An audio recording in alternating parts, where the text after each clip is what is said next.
And I wrote about how we aren't embarrassed by the question. We are proud of the answer. And how proud we are to be Pryfogles.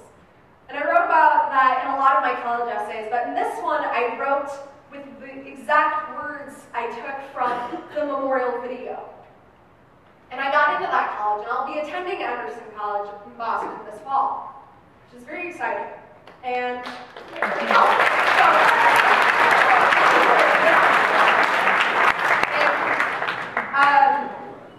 so I wouldn't have those words if it weren't for the memorial service. And wouldn't have the memorial service if Grandpa, frankly, did not die when he did. Which is horrible to think about, but that's exactly what happened. But then it got even better from there.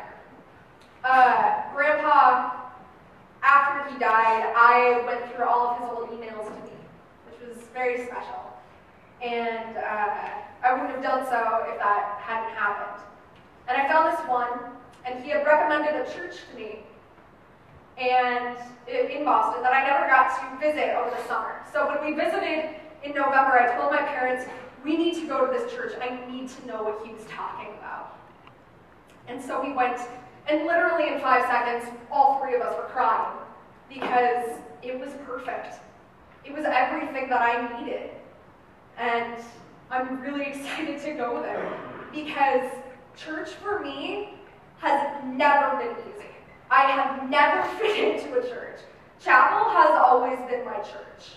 But on Sundays, forget about it. I do not fit in anywhere. So for the first time in 18 years, to find a church that I fit in perfectly was astounding to me. And it was literally like Grandpa's last gift to me. It was God all over it. So that was such a gift to me. And it was really important. God is weird. I don't understand him completely. But when he puts that whole string together, I can't question it. There's no possible way I can. His signature is written all over it. In order for me to find my perfect school, mind you, the one that rejected me for the summer, I thought that was my perfect school. But it wasn't. God had something different in mind. And so in order to find my perfect school for me, I had to lose my grandpa at 17. God takes all the messy things in our lives and he makes them into something beautiful. God's been writing my story longer than I have ever been aware. He does the same for all of us. We will not always know his reasoning right away. We may never know. There is a reason. And I know that not all of us are going through the college process, but I know that at some point in our lives, something sucks. Because life is not perfect. It is messy, and it is complicated, and it is ridiculously weird. So, even if you're not going through a college process, something sucks, and you don't know why it's happening, but there's a reason. And that is because he has something big in store for us. We just have to keep hoping. Like I said, the definition, to wish for something with the expectation of fulfillment.